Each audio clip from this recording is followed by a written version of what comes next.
Dear students, again welcome back in my YouTube channel biology with K Singal. और आज हम discuss करने वाले हैं फोटोसिंथेसिस का अनदर टॉपिक जिसका नाम है फोटो रेस्पिरेशन। काफ़ी कंसेप्चुअल है, काफ़ी बच्चों को इसमें कन्फ्यूजन रहता है। ठीक है, तो एक्चुअल में फोटो रेस्पिरेशन क्या है वो डिस्कस करेंगे। ठीक है, और कौन कौन से क्वेश्चंस यहाँ पर बन सकते हैं वो भी मैं आपको बताऊंगा। ठीक है, प्रीवियस एग्जाम में कौन कौन से क्वेश्चंस यहाँ से अब तक आए हैं। Okay, let's start. राइट बच्चों, फोटो रेस्पिरेशन, पहले इस टर्म का मतलब समझते हैं कि फोटो रेस्पिरेशन क्या है। ठीक है, फोटो का मतलब है फोटोन, मींस फोटोसिंथेसिस। ठीक है, तो फोटो वर्ड आया, फोटोन मींस फोटोसिंथेसिस जो है, फोटोसिंथेसिस के ड्यूरेशन में, जब फोटोसिंथेसिस हो रहा है उस ड्यूरेशन में एक हार्मफुल प्रोसेस भी वहाँ पर रन करता है। ठीक है, क्यों करता है वो मैं भी आपको बता दूंगा। That is respiration. ठीक है, अब आपको पता है रेस्पिरेशन क्या है। रेस्पिरेशन अगर नॉर्मली अगर हम बात करें, that is a oxidation of the food. Food का क्या होता है, ऑक्सीडेशन होता है। और हमें रेस्पिरेशन में एज ए बाय प्रोडक्ट क्या मिलता है, कार्बन डाइऑक्साइड। क्या मिलती है हमें, कार्बन डाइऑक्साइड। और साथ ही साथ क्या मिलती है हमें, एटीपी। मींस यहां पर हम क्या कर रहे हैं, ठीक है, अगर रेस्पिरेशन नॉर्मल वे में हो रहा है, ठीक है, जिसको हम कहते हैं ऑक्सीडेटिव रेस्पिरेशन।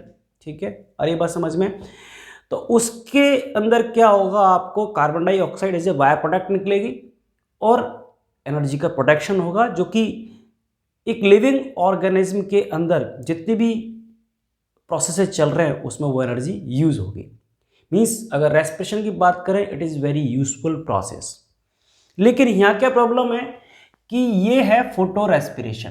तो ये रेस्पिरेशन से डिफरेंट क्यों है, क्योंकि आपको पता है फोटोसिंथेसिस में हम क्या करते हैं, we fix the carbon dioxide. क्या करते हैं हम, कार्बन डाइऑक्साइड को फिक्स करते हैं और क्या बनाते हैं हम, ऑर्गेनिक कंपाउंड लाइक ग्लूकोज। ठीक है, आ रही बात समझ में। और यहां पर जो रेस्पिरेशन हो रहा है ये एक हार्मफुल प्रोसेस है, वेस्टफुल प्रोसेस है। क्यों है, क्योंकि ये क्या कर रहा है, जो कार्बन डाइऑक्साइड जिसको हम फिक्स कर रहे हैं in the form of organic compound, उसको क्या करेगा ये रेस्पिरेशन। ठीक है, ये क्या करेगा, उस कार्बन डाइऑक्साइड को वेस्ट कर देगा। क्या करेगा, कार्बन डाइऑक्साइड को वेस्ट करेगा। तो इससे क्या होगा कि जो हमारी कार्बोहाइड्रेट फॉर्मेशन की जो यील्ड है, क्या है, जो कार्बोहाइड्रेट फॉर्मेशन की जो यील्ड है वो रिड्यूस हो जाएगी। ठीक है, कार्बोहाइड्रेट फॉर्मेशन की यील्ड जो है वो रिड्यूस हो जाएगी। और हम क्या करना चाहते हैं कि कार्बन डाइऑक्साइड जो हमने फिक्स किया है वो सारे के सारे carbon will convert into the glucose. ठीक है, तो ये क्या कर रहा है, जो हम कार्बन डाइऑक्साइड को फोटोसिंथेसिस के थ्रू फिक्स कर रहे हैं उसको एज ए बाय प्रोडक्ट बाहर निकाल रहा है। तो इससे क्या हो रही है, जो हमारी फोटोसिंथेटिक यील्ड है वो रिड्यूस होती जा रही है।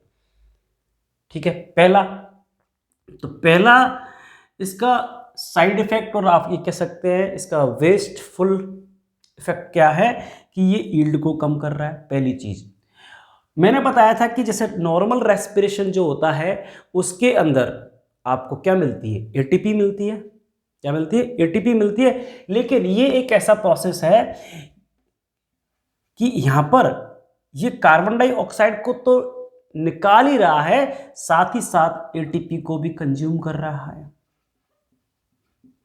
एटीपी को भी क्या कर रहा है, कंज्यूम कर रहा है। ठीक है, तो आप कह सकते हैं it is a doubly wasteful process. Double wasteful process है। CO2 को भी बाहर निकाल रहा है तो हमारी फोटोसिंथेटिक यील्ड को कम कर रहा है, और इस CO2 को बाहर निकालने में वो एटीपी को भी कंज्यूम कर रहा है। और आपको पता है एटीपी यहाँ पर कहाँ से आएगी, जो हमने लाइट रिएक्शन के अंदर एसिमिलेटरी पावर को जनरेट किया था in the form of ATP and NADPH2 की फॉर्म में। तो यहाँ पर वो क्या करेगा, एटीपी को वेस्ट करेगा। ठीक है, तो ये डबली वेस्ट प्रोसेस है। ठीक है, और ये ऐसा क्यों हो रहा है, रीजन क्या है, रीजन क्या है? रीजन है रूबिस्को। रीजन है तो रूबिस्को। रूबिस्को की ड्यूल प्रॉपर्टी है। रूबिस्को के पास दो एक्टिव साइट है। रूबिस्को आपको पता है ribulose bi phosphate carboxylase and de carboxylase.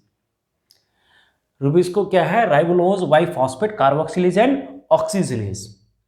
ठीक है, मीन्स ये कार्बोक्सिलेज की तरह भी वर्क करता है और ऑक्सीजनेज की तरह भी वर्क करता है। तो इसके पास दो बाइंडिंग साइट है, एक ये है और एक ये है। ये बाइंडिंग साइट है फॉर द कार्बन डाइऑक्साइड और ये बाइंडिंग साइट है किसके लिए? ऑक्सीजन के लिए। ठीक है, क्लियर है? ये रूबिस्को कार्बन डाइऑक्साइड को बाइंड कब करेगा? जब CO2 की कॉन्सेंट्रेशन ज्यादा होगी। ठीक है, जब CO2 की कॉन्सेंट्रेशन ज्यादा होगी और इन्वायरमेंट के अंदर टेम्परेचर नॉर्मल होगा। ठीक है, और जब ऑक्सीजन की कॉन्सेंट्रेशन ज्यादा है तो इसकी जो प्रॉपर्टी है कार्बोक्सिलेज से चेंज होकर के क्या हो जाती है? ऑक्सीजनेज। ठीक है, किसकी तरह वर्क करने लगता है? ऑक्सीजनेज की तरह काम करने लगता है। ठीक है, कब? जब ऑक्सीजन की कॉन्सेंट्रेशन CO2 के रेस्पेक्ट में इन्वायरमेंट के अंदर ज्यादा हो गई है। ठीक है, जैसे नॉर्मली हम कहते हैं कि जो ऑक्सीजन की कॉन्सेंट्रेशन जो है it is around 21% in environment. But अगर 1 से 2% अगर और बढ़ जाए ऑक्सीजन की कॉन्सेंट्रेशन, ठीक है, इन दैट कंडीशन क्या होगा कि now this rubisco act as a oxygenase. ठीक है, जब वो ऑक्सीजनेज की तरह काम करेगा, जब ऑक्सीजनेज की तरह काम करेगा तो वो कार्बन डाइऑक्साइड को फिक्स ना करके किसको फिक्स करेगा? ऑक्सीजन को फिक्स करेगा। ठीक है, हरी बात समझ में? या आप ऐसा भी कह सकते हैं कार्बन डाइऑक्साइड के वो मॉलिक्यूल को कम फिक्स करेगा और ऑक्सीजन के मॉलिक्यूल को ज्यादा फिक्स करेगा, जिससे कि ये सारा का सारा प्रोसेस होगा। ठीक है, तो नॉर्मली कार्बन डाइऑक्साइड की कॉन्सेंट्रेशन इन्वायरमेंट में कम कब होती है? जब टेम्परेचर ज़्यादा हो जाता है। क्या हो गया बेटा? टेम्परेचर अगर ज़्यादा हो गया है तब क्या होता है? जो कार्बन डाइऑक्साइड होता है, जो कार्बन डाइऑक्साइड जो होता है इन्वायरमेंट के अंदर सोलुबलाइज फॉर्म में अवेलेबल नहीं होता है। जब कार्बन डाइऑक्साइड सोलुबलाइज फॉर्म में इन्वायरमेंट में अवेलेबल नहीं है तो ऑक्सीजन जो है अवेलेबल होगा किसके लिए?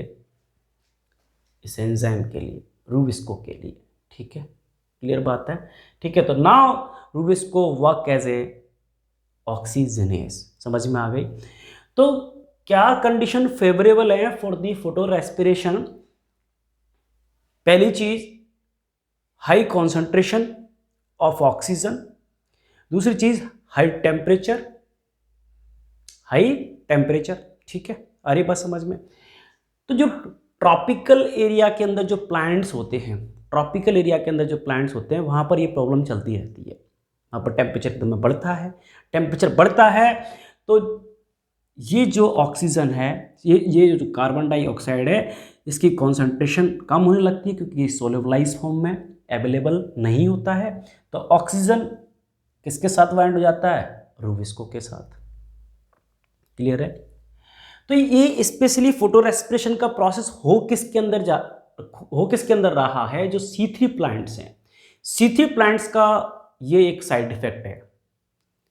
C3 प्लांट का ये साइड इफेक्ट है। C4 प्लांट ने तो अपने अंदर मॉडिफिकेशन कर लिए थे। तो आप जो मैंने लास्ट लेक्चर आपके साथ डिस्कस किया था उसके अंदर C4 प्लांट के अंदर मैंने बताया था उन्होंने कुछ अपने अंदर अडेप्टेशन किए थे to avoid the photo respiration. Like वहां पर आपने देखे क्राइंस एनाटॉमी थी और डाइमॉर्फिक क्लोरोप्लास्ट था। ठीक है, तो साइंटिस्ट हैं डेकर एंड टियो, क्या नाम है? डेकर एंड टियो ने इस फोटो रेस्पिरेशन के प्रोसेस को डिस्कवर्ड किया था किसके अंदर? टोबैको प्लांट के अंदर। और ऑब्वियसली ये जो प्रोसेस है C3 प्लांट का है। ठीक है, तो टोबैको प्लांट कैसा होगा? एक C3 प्लांट। कैसा है? C3 प्लांट है। ठीक है, अब देखिए ये जो पीसीओ साइकिल है या जो C2 साइकिल है, या इसको हम ग्लाइकोलेट मेटाबॉलिज्म कह रहे हैं, ठीक है, ठीक है। तो जो फोटो रेस्पिरेशन है, फोटो रेस्पिरेशन जो है उसकी लोकेशन कहाँ है, लोकेशन कहाँ है? तो देर आर 3 सेल ऑर्गेनल जहां पर ये फोटो रेस्पिरेशन कंप्लीट होता है, ठीक है।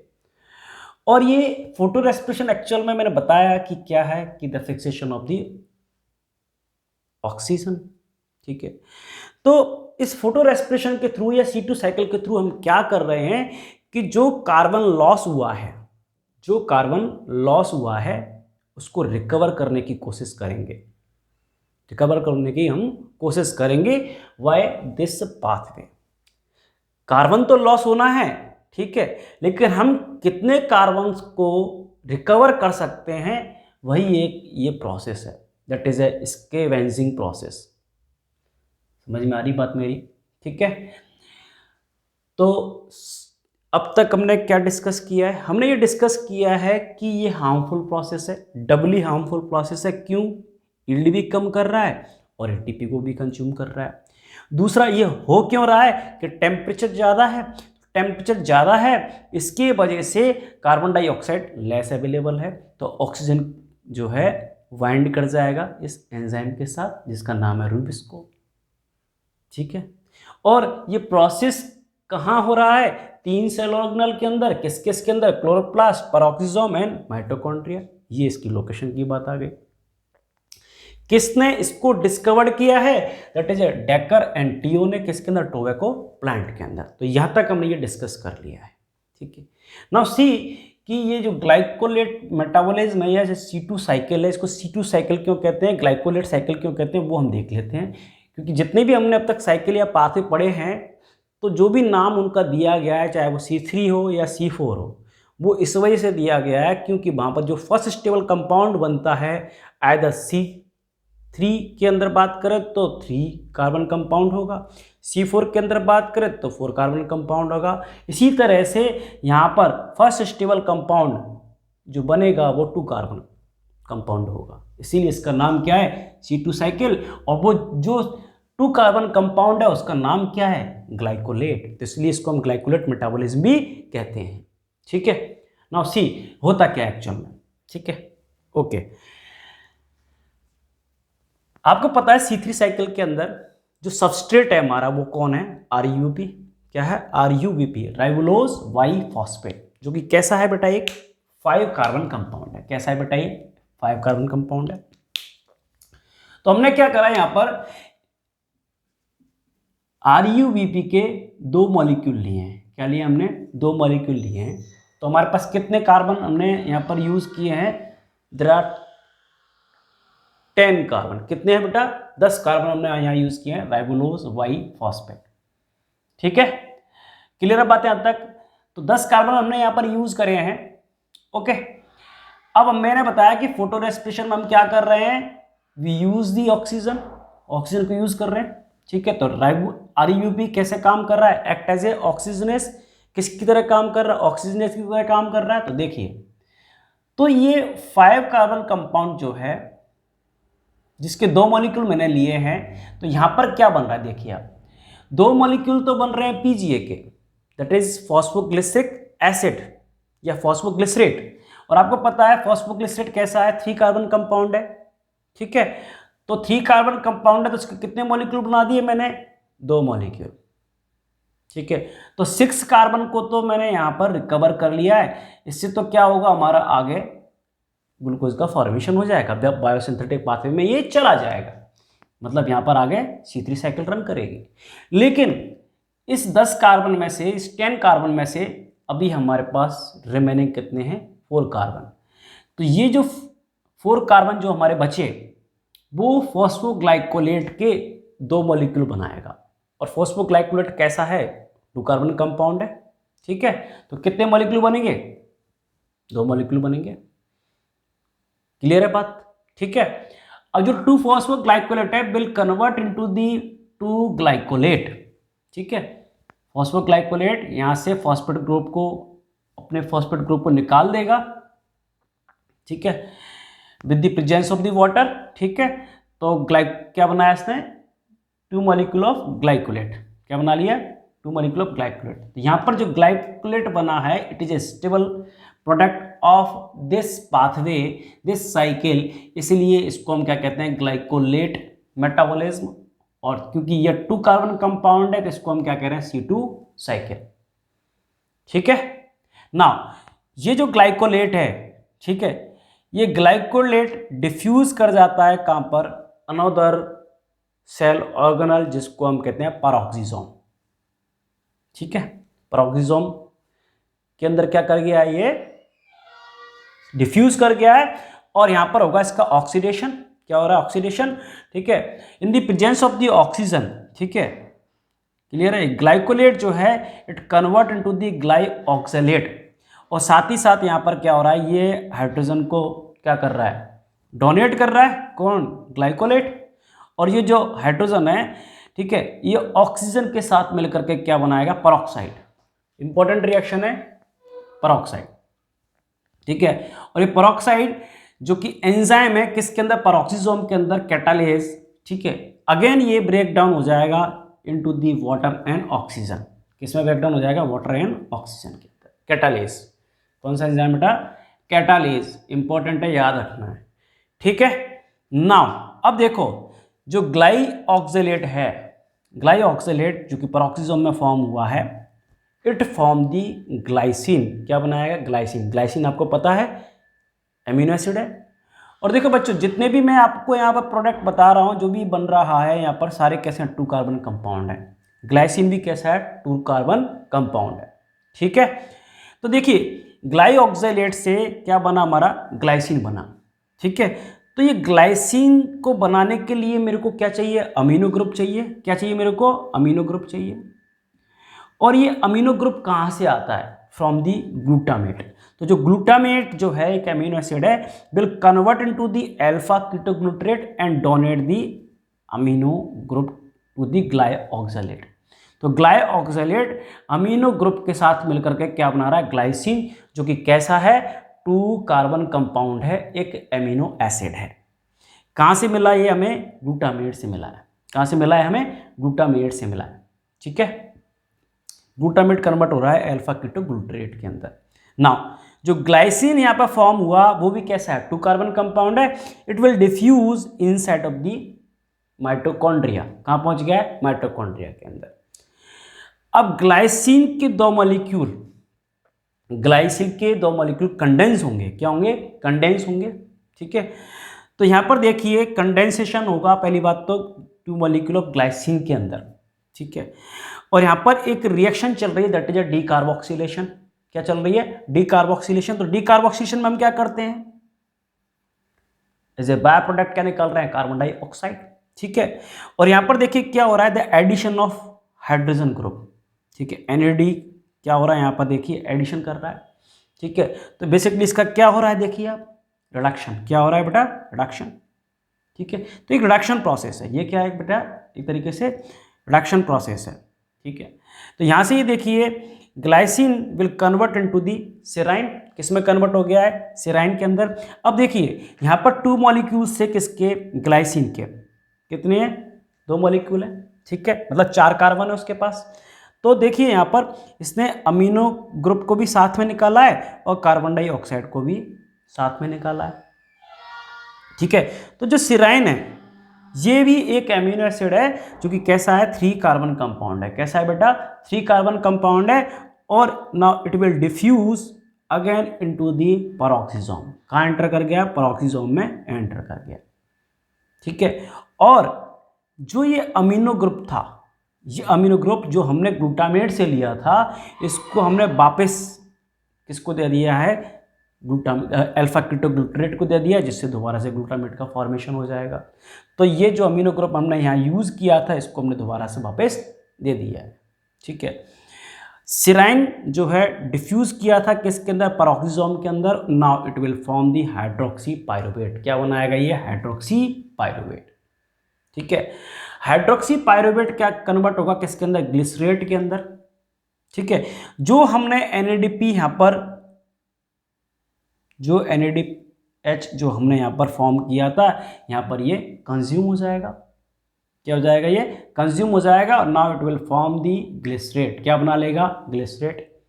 ठीक है, और ग्लिसरेट जो है it will diffuse inside of your chloroplast. कहाँ एंटर कर गया है? क्लोरोप्लास्ट के अंदर। और in the presence of the kinase enzyme, phosphokinase enzyme की प्रेजेंस में, ठीक है, इट फॉर्म दी पीजीए। देखिए यहाँ पर क्या हो रहा था? Consumption of ATP. नाउ मैंने बताया था ना कि यहाँ पर एटीपी कंज्यूम होती है, तो देखिए यहाँ पर एटीपी कंज्यूम हो रही है, और ये एटीपी कौन सी वाली है? जो कि हमने एसिमिलिटरी पावर बनाई थी ड्यूरिंग दी लाइट रिएक्शन। ठीक है, तो समझ में आ रही है बात? तो ये पीजीए दोबारा से साइकिल में चला जाएगा। ठीक है, C3 साइकिल में। तो देखिए आप क्या करा हमने, यहाँ पर 2 मॉलिक्यूल बनाए थे हमने, 6 2 मॉलिक्यूल किसके बनाए थे? पीजीए के। मतलब तो 6 कार्बन तो हमने यहाँ पर रिकवर कर लिए और 3 कार्बन हमने यहाँ पर रिकवर कर लिए, तो 9 कार्बन। तो 1 कार्बन का हमारे पास क्या हो गया? लॉस। क्या हो गया? लॉस हो गया। मीन्स जो 4 कार्बन हमारे फॉस्फोग्लाइकोलेट में गए थे, 4 कार्बन जो हमारे फॉस्फोग्लाइकोलेट में गए थे, तो 4 में से मैंने क्या करा? 3 को रिकवर कर लिया, लेकिन 1 तो हमारा कार्बन यहां से बाय प्रोडक्ट निकल ही गया है, वेस्ट हो गया है। ठीक है, तो आप ये कह सकते हैं आप ये कह सकते हैं 3/4 मैंने रिकवर कर लिया था। मीन 75% तो मैंने रिकवर कर लिया, लेकिन 1/4 मीन्स 25% तो मेरा लॉस हो ही गया। हो गया ना 25% लॉस, क्योंकि कितने थे मेरे पास? टोटल मिला करके 4 कार्बन थे, तो 4 में से तो 3 में वापस लेके आ गया ना, ये 3 कार्बन कंपाउंड है। ठीक है, लेकिन 1 तो यहाँ पर लॉस हो ही गया है। तो जिससे क्या हो रहा है? हमारी जो ईल्ड है, जो कार्बोहाइड्रेट फॉर्मेशन की जो ईल्ड है, फोटोसिंथेटिक ईल्ड है, वो क्या हो रही है? रिड्यूस हो रही है। क्या हो रही है? रिड्यूस हो रही है। ठीक है, तो इस पाथवे के थ्रू हमने सो फार क्या किया कि हमने ये कोशिश करी कि जो कार्बन लॉस हो रहा था ड्यूरिंग दी फोटो रेस्पिरेशन, उसको रिकवर कर लें। तो आप एक तरीके से कह सकते हैं ये रिकवरी पाथवे है। ये क्या है? एक रिकवरी पाथवे है, जहां पर जो हमारा कार्बन लॉस हुआ था in the form of the phosphoglycolate, हम उसको रिकवर कर रहे हैं। ठीक है, और रिकवर करने के लिए हमें एनर्जी भी कंज्यूम करनी पड़ रही है। ठीक है, फिर भी हम एक कार्बन का लॉस तो कर ही रहे हैं। ठीक है, तो फोटो रेस्पिरेशन एक डबली बेस्डफुल प्रोसेस है, क्योंकि यहां पर ईल्ड भी कम हो रही है और एटीपी भी कंज्यूम हो रही है। तो बच्चों आपको इसमें याद क्या रखना है? आपको ये याद रखना है कि ग्लाइकोलेट जो है, जो फर्स्ट स्टेबल कंपाउंड है, वो कहाँ पर फॉर्म होता है? तो आपको ध्यान रखना है, दैट इज इन क्लोरोप्लास्ट। ठीक है, दूसरी बात, ऑक्सीडेटिव डिकार्बोक्सिलेशन कहाँ पर हो रहा है? तो ये आपको ध्यान रखना है, in the process of, you can say in mitochondria. Glycine से क्या बन रहा है? जब सेराइन बन रहा है, तो आपको ध्यान रखना है सेराइन का फॉर्मेशन, सेरीन का फॉर्मेशन कहाँ पर होता है? In mitochondria. कार्बन डाइऑक्साइड यहाँ पर कहाँ पर या कौन से सेल ऑर्गेनेल के अंदर निकलती है? माइटोकॉन्ड्रिया के अंदर। ठीक है, और यहाँ पर ये ध्यान रखना है कि 3 कार्बन कंपाउंड कौन सा फॉर्म होता है? तो वो कौन सा है भाई? सेराइन। कौन सा है बेटा? सेराइन। ठीक है, तो ये कुछ क्वेश्चंस यहाँ पर बन सकते हैं, वो हमें याद रखने हैं। ठीक है, तो आई होप आज का जो हमारा कंसेप्ट था regarding to the photo respiration वो क्लियर है। अगर फिर भी आपको कोई डाउट है, कोई आपके मन में दुविधा है कि ये चीज़ हमें समझ में नहीं आई है, ठीक है, तो please write down the comments. ठीक है, और अगर आपको मेरे वीडियोस कुछ कंसेप्चुअल लग रहा है, कुछ बेनिफिशियल अगर आपको लग रहे हैं, तो please subscribe my channel and share my channel to your colleagues and your friends for their benefit, right? Thank you.